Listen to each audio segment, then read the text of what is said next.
everybody. Today I want to do a discussion about series and about outgrowing a series or a particular author that you absolutely used to love and look forward to their books coming out, and now they might have a new book out and you're just not excited, or you just don't want to read it, or you are, sadly realizing that this series just isn't for you anymore.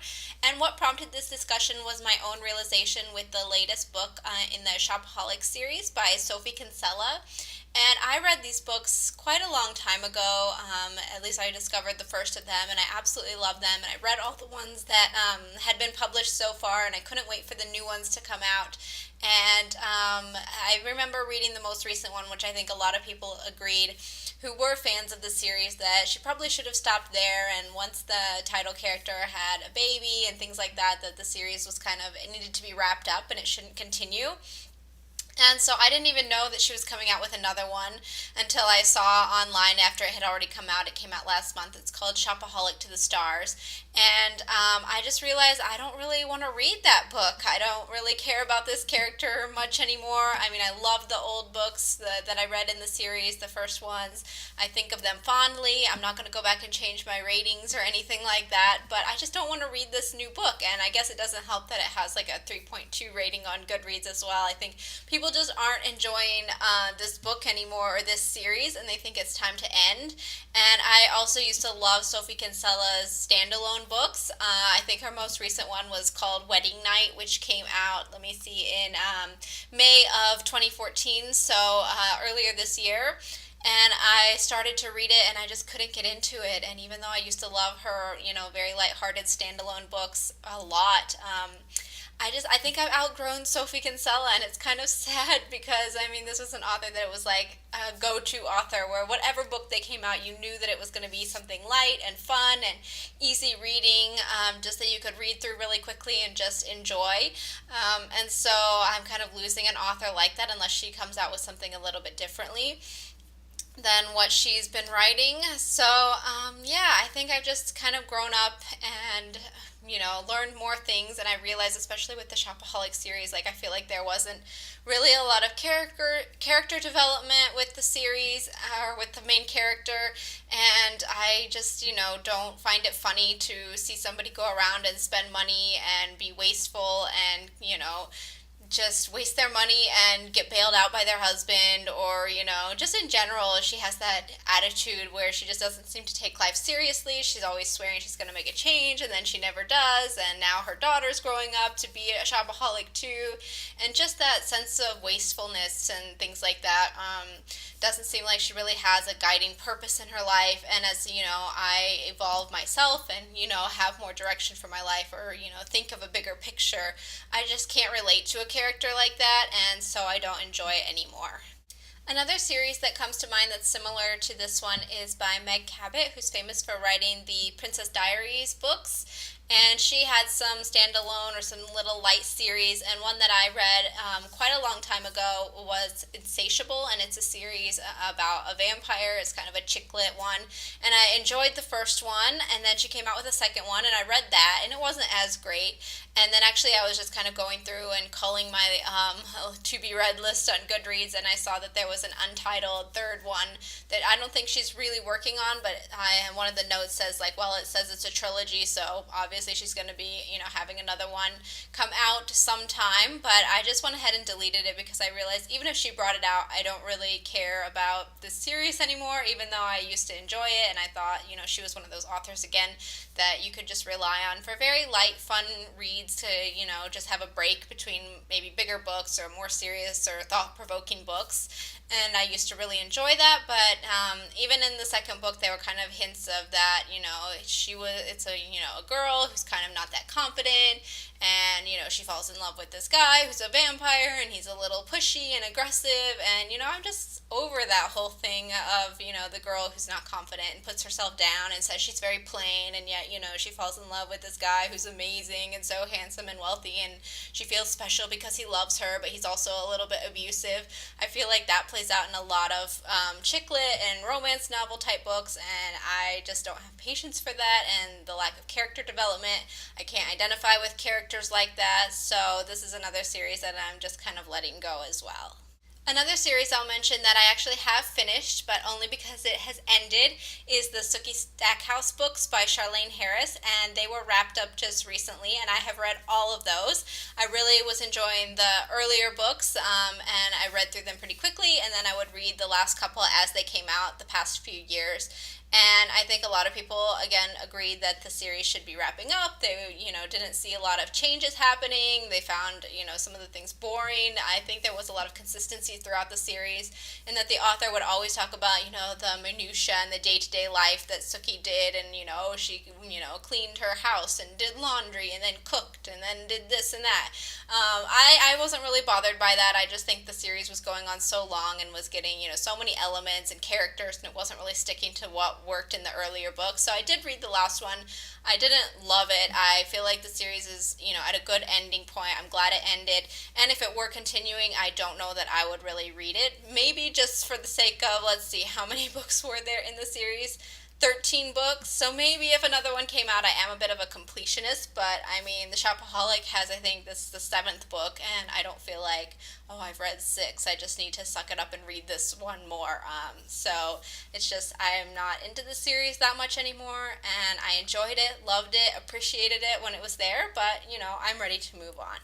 Another series that I might want to go back to just for fun because I was so enjoying it at the time is a nonfiction series. It's called The Ringing Cedars of Russia, and the author is Vladimir Migray, and he's a Russian author. They've been translated from Russian into English, and it's sort of a spiritual series about this woman named Anastasia who lives in Siberia, and apparently she's real, and she lives there all by herself and just is very kind of one with nature and is able to like survive off the land, and she has all these incredible insights into spirituality and the human condition and why people are suffering and how we need to awaken. And I'm very, very interested in spiritual things, and I love reading books on spirituality. And so I had heard about this book, and then a friend of mine like highly recommended it to me, so I went and I got it from the library, and I just devoured like the first six books in a very, very short amount of time. There's, I think, eight or nine. There's nine total, I think. I think the last one is split into two books. And they were just so insightful, so fascinating, so interesting, made me think about so many different things, had incredible insights about life, about, how things maybe were meant to be ideally and how we've kind of got away from, being connected to nature and things like that. And I just found them so fascinating. And then just, I had other influences in my own life where I got introduced to different spiritual modalities that really resonated with me, and I learned new things that kind of took me away from these books. And while I enjoyed them, I feel like I kind of evolved past them, and just found things that work even better for me, or that nurture me at a higher level spiritually. So I haven't gone back and read the rest of the series. Again, this is just outgrowing the series a bit, but I did enjoy them, and there were a lot of interesting things that I wanted to see how they developed or how they came about in the end. So I think I will go back and reread this or finish this series at some point because it was so influential to me, but right now it's on pause and I'm not running out to pick it up and finish it anytime soon. So that's it as far as outgrowing a series. I do want to touch on not finishing a series, perhaps because you already know what's going to happen.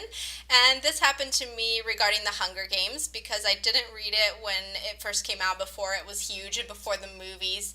And people were just talking about it, talking about what happened, some of the spoilers from the second and third book. And so I just kind of knew what happened before I even read it. So I did actually go back and say, okay, I'm going to try this series out, and I started reading the very first book and just couldn't really get into it. And I don't know if that was influenced just because the book wasn't for me, or because I'd heard so much about it, or part of the hype, but I also know what happens in the story. So it's like, why do I need to go and read the book now? Because I already know what happens, and I think some of the fun of reading the book is not knowing and having those twists and turns and unexpected things that, surprise you and shock you and things like that, and enjoying it for the very first time on your own and not secondhand from people talking about it. So, There's another series which is the Millennium series by Stieg Larsson, better known as maybe the Girl with the Dragon Tattoo series. I read the first book when the movies were coming out, and there was a lot of hype, and I was like, okay, I have to read the book before I get inundated with all this information and know what it's about. I had no idea what it was about going in. I did really enjoy that book.